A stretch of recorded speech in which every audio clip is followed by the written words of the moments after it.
I still believe that recording is powerful.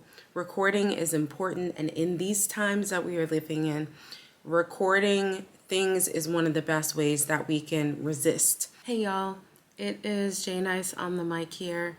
I felt like I had to make a video because just a couple days ago, I recorded a video for my series Resistance in the Age of Mass Surveillance. And I talked specifically about documenting as a form of resistance. And as we've all seen the news today of Don Lemon being arrested and the Emmy award-winning journalist Georgia Fort, who also got arrested along with some other folks that were there in the church in St. Paul, Minnesota, simply recording, right? And they were arrested for doing their job as journalists and documenting what was happening. I felt like I had to come up here. It's so late at night right now, but I had to come up here and make this video. So I still believe that recording is powerful. Recording is important, and in these times that we are living in, recording things is one of the best ways that we can resist. And the regime doesn't want us to record things because they know that there's power in these videos. So we have to first continue to do the recording and the documenting as a form of resistance. But I do want to just talk really briefly about what we can do if we ever find ourselves in the situation that Don Lemon and Georgia Fort and many other activists in Minnesota and in different parts of the world have found themselves in, just for exercising the rights that we are supposed to be granted as citizens and individuals within this country. Police officers and ICE officers can ask us if we're recording to move out of the way for safety, right? Like if we're in the way, we can be asked to move out of the way, but we do not have to stop filming. So that's important. I saw a video of an agent saying something to somebody who was recording to try to intimidate them to stop recording. So it's important that we know our rights and we know that we can't obstruct what it is that these officers are doing, but it's our right to record. So we can record, we can film. It is unlawful for any sort of agent to search our phones. I repeat, it is unlawful for any of these agents to search our phones without a warrant. Even though these things are unlawful, they are likely to still happen. So I would definitely suggest, if you are going to be anywhere that you think a search of your phone might take place, I encourage you to delete any sensitive information or just not bring your phone. So if you're ever detained or arrested for recording, plead the fifth, don't say anything, and make sure that you have somebody that is a lawyer or who can be your advocate, your legal advocate, who can provide you with advice. So I wanted to share my own personal list of recommendations and things that I believe that we should all be doing or we should start thinking about doing. First, we gotta all make sure we got our passports. That's all I'm gonna say about that. We gotta buy a map.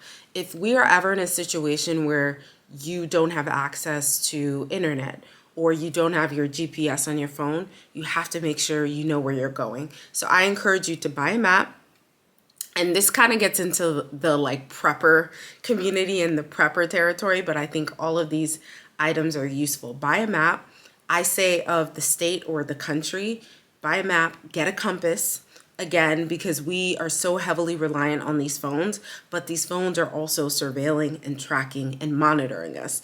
And so resistance in the age of mass surveillance requires us to know our surroundings, be aware of our surroundings, and be able to operate if we did not have our phones, or if our phones, something were to happen to our phones, or if we have to leave our phones behind. So get a map, get a compass. I said this in the last video, but make sure you have an address book where you write every important person's name, address, information into that book, because again, if something were to happen to your phone gets taken, you need to know people's numbers and you need to be able to contact people. So make sure you have that. Again, make sure you have a lawyer on deck or somebody that can provide you with legal advice. My family has used, it used to be called prepaid legal back in the day, right? My family's had prepaid legal, but now it's Legal Shield. And for like maybe $20 or $30 a month, and this is not sponsored, but for $20 or $30 a month you pay and you have access to a lawyer. They can't do very deep, thorough sorts of things, but like preliminary, they can review documents, you can call them. I believe if you're arrested, you can call them.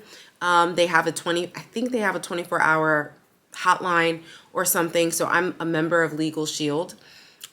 Think about, and this is something I had to think about when I was already following Georgia Fort on Instagram. And when I saw her video, my heart dropped because I thought, what would I do if I'm in a situation, not to manifest that into my life, but what would I do? What would you do if you're in a situation where that happens to you and you are at home with your child or your children, right? Where would your child or your children go? And I think about this when I watch these videos of these people that ICE is looking for. And when they get detained, I'm like, what happens to their children if you don't have family members that are nearby? So thinking about if something were to happen and you have to go somewhere, right? What would happen? Where can your children be left? So that's something that we have to think about. Do you have a to-go bag packed? Do you have one? If you have a car, you need to keep something in the car.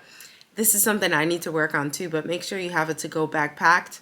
I don't got to explain why, y'all already know. I made sure, and I frequently make sure when we're talking about surveillance, go through the apps on your phone and check out if any of the location services are activated and deactivate them. I went through my phone and I saw that like on my Uber app, which I need to delete, but on the Uber app, they track your location. All these apps track your location, right? But this is especially important if you are a runner, right? If you are somebody who bikes. I'm somebody who bikes and walks and I'm very active. And I used to use, I'm not going to name the app, but I used to use one of those apps that's like Nike Run, but it is not Nike Run. And it was tracking my location. And I used to be like, oh, walk in the park. And I would use the app to essentially like measure how much I walked. And then I realized this is tracking my location. And it's, if somebody's connected with me on that app, they can see exactly where I walked. So if you use like a Fitbit or any of these things that track your exercise activity, be mindful of the location and make sure location tracking is off on all of those. Consider investing in a Faraday bag. I don't have one, but I've been looking into them. They're bags that you can get where your cell phone can't be tracked. Look more into that. Also, make sure, and I just bought this a couple months ago, a Bill of Rights. Again, we are living in unprecedented, but they are really precedented because for Black people and Indigenous people, this has been happening for hundreds of years, but that's neither here nor there. We are living in times where knowing your rights and knowing what is legally permissible doesn't matter because everything that is happening every single day that we are waking up to is not lawful. But it's still helpful to carry around a Bill of Rights, to know your rights and to know what you are legally able to do.